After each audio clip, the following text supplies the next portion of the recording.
자, 이렇게 빚내라 빚내라 빚내서 집 사라 했어요. 그러면 이게 무너지지 않아야 된단 말이에요.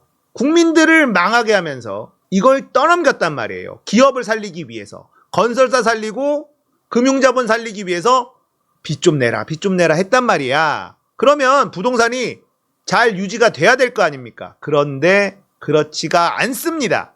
서울 강남 거래량 11월 57건이에요. 거래량이 박살났습니다. 거래량이 정말 중요하다고 제가 말씀드렸죠. 부동산은. 서초구 11월 거래량 43건이에요.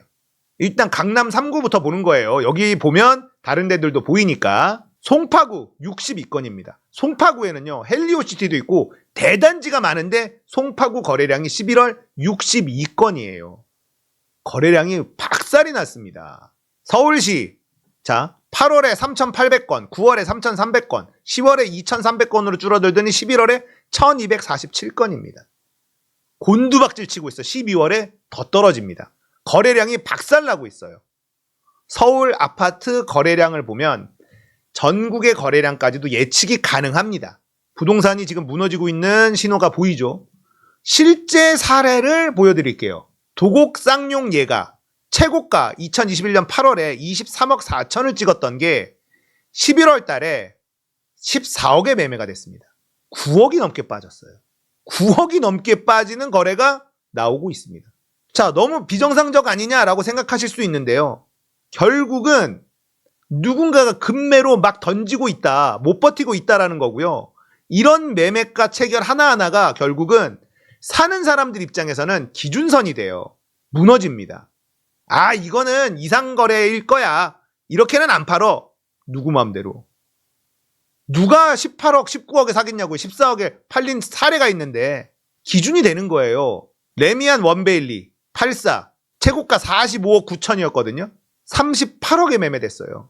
7억 떨어집니다. 7억씩 막 뚝뚝 떨어져요. 레미안 원베일리 엄청 비싼 데인 거 아시죠? 84인데 막 45억에 팔리고. 그런데 7월에 45억이었거든요. 11월에 7억 떨어져 버렸어요. 몇 달 됐다고. 엄청나죠? 방배 현대홈타운 1차 최고가 18억인데요. 11월에 13억에 거래됩니다. 이것도 5억이 뚝 떨어집니다. 잠실 레이크 팰리스 135제곱미터니까 좀 넓은 평수 35억 5천이었는데 최고가가 2002년 2월이거든요. 10월 달에 27억에 팔렸어요. 이게 떨어지는 폭이 장난이 아니에요. 자, 강남 그리고 방배, 잠실 이런 부자 비싼 아파트들이 뚝뚝뚝 떨어지고 있거든요. 9억, 7억, 5억 우습게 떨어집니다. 근데 이게 시작이라는 거예요. 이게 바닥을 찍었다? 아니, 왜냐면 거래량 보셨잖아요. 거래량이 급감하고 있어요. 제가 여러분들한테 많이 말씀드렸는데 오를 때는 많이 올라도 떨어질 때는 천천히 떨어진다 생각하시는 분들 많거든요. 실제 떨어졌던 사례들 보잖아요. 오를 때마다 훨씬 가파르게 떨어집니다. 방법이 없어요. 왜냐하면 경매로 터져요. 옆구리가 터집니다. 집 가진 사람들은 어떻게든 버티려고 하고 있는데 못 버티는 사람들이 경매로 터져나간단 말이에요. 경매가 계속 유찰이 돼요. 왜냐? 실거래가도 떨어지고 있는데 경매 한 3번 유찰돼서 이거 지금 괜찮은 가격인가? 이거 사볼까? 근데 실거래가가 계속 떨어지고 있네? 아, 이것도 아닌 것 같은데? 경매 물건이 쏟아지기 때문에 못 막습니다. 아파트 값이 하락할 때요, 오르는 것보다 훨씬 더 빠르게 거의 자이로드롭 수준으로 뚝 떨어져요. 예전에도 그렇게 떨어졌습니다. 많은 사람들이 이 아파트로 돈 벌고 싶은 욕망에 보고 싶은 것만 봐서 그런데요. 떨어질 때 훨씬 더 가파르게 떨어지고 바닥을 다진 다음에 바로 반등하지 않습니다. 그걸 기억하셔야지 돼요. 자, 부자 아파트, 비싼 아파트들이 9억, 7억, 5억씩 떨어지는 거 지금 보여드렸고 폐업 건설사 500곳이 넘었어요. 이거 어제자 기사입니다. 부도 처리가 14곳이에요. 경남 파리 남명건설도 부도 처리됐다. 올해 14번째예요. 부도는 버티다 그냥 지지친 거고 폐업은 그냥 이거 도저히 안 남는다. 해봐야 이거 장사 안 된다. 접자. 잠재적 부실기업 증가세예요. 이런 뉴스가 잘 안 나오죠. 예? 올해만 해도 500건 넘게 폐업했고요. 작년도 오지게 폐업했습니다.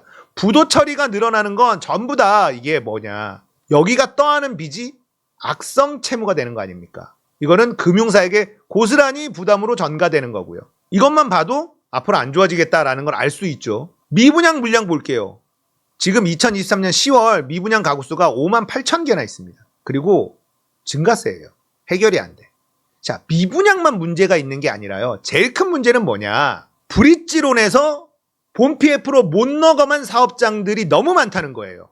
청담의 호텔 부지, 그게 브릿지론에서 본 PF로 못 넘어가서 새마을금고가 이거 팔 거야 라고 했었던 뉴스 전달해 드린 적 있잖아요. 그건 팔면 팔리는 땅이니까 그렇게 엎으려고 한 거예요. 새마을금고가. 왜냐하면 새마을금고가 1순위였거든요. 이거 내놓으면 팔리니까, 내 원금은 챙기니까. 다른 데들은 엎지도 못해요. 내놔도 팔리지도 않아요. 어떻게 되면 공매로 나와야 돼요. 공매로.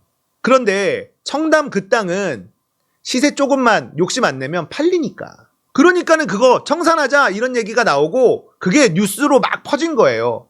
전국에 브릿지론에서 멈춰있는 데들은요, 땅 내놔도 팔리지도 않습니다. 그러면 브릿지론에 묶여있는 돈들 있잖아요. 다 그냥 손실 처리해야 되는 거예요. 못 버틴다는 거예요. 금융권들이. 미분양은 건설사가 위험하고 브릿지론은 금융사가 위험한 거예요. 둘 다 위험한 겁니다. 건설사도 폭탄을 안고 있고 브릿지론 때문에 저축은행이나 캐피탈이나 증권사들도 폭탄을 안고 있는 상황이에요. 해결된 게 아무것도 없습니다. 국민들 빚은 늘어났지만 좋아진 게 아무것도 없어요. 시간만 늦춘 것뿐이다 라는 얘기죠. 자, 그런데 정부가 하는 짓을 한 번 더 볼까요? 올해 아이 낳으셨나요? 1% 신생아 특례 대출 자격됩니다. 또 대출 받으래요. 내년 1월 출시 신생아 특례 대출 총정리. 대기업 사원도 애 낳으면 최대 5억 대출. 빚내서 집 사라. 아직도 포기 못했어요, 이 인간들. 지금 이래야 될 때입니까? 대출 늘려줄 때입니까? 가계대출 잡고 기업들 정리할 거 정리하고 수술을 해야 되는데 여전히 빚내서 집 사라. 어디 남았지? 더 이상 대출 상품 막 끼어 팔면 욕먹으니까 이게 뭐야? 출산 정책이랍시고 대출해준대요. 특례 대출해준대요. 애 낳으면 애를 키워줄 생각을 해야지. 애 낳는다고 돈 빌려준다고 그게 정책이 됩니까? 그런다고 애 낳습니까? 이런 정책을 내고 있고 아직도 부동산 국민들한테 눈탱이 씌우려고 포기 못하고 있는 거예요. 그리고 또 뭐 있습니까? 청년이면 2%대 주담대. 서울에선 그림했떡. 이런 거 내놨어요. 청약통장.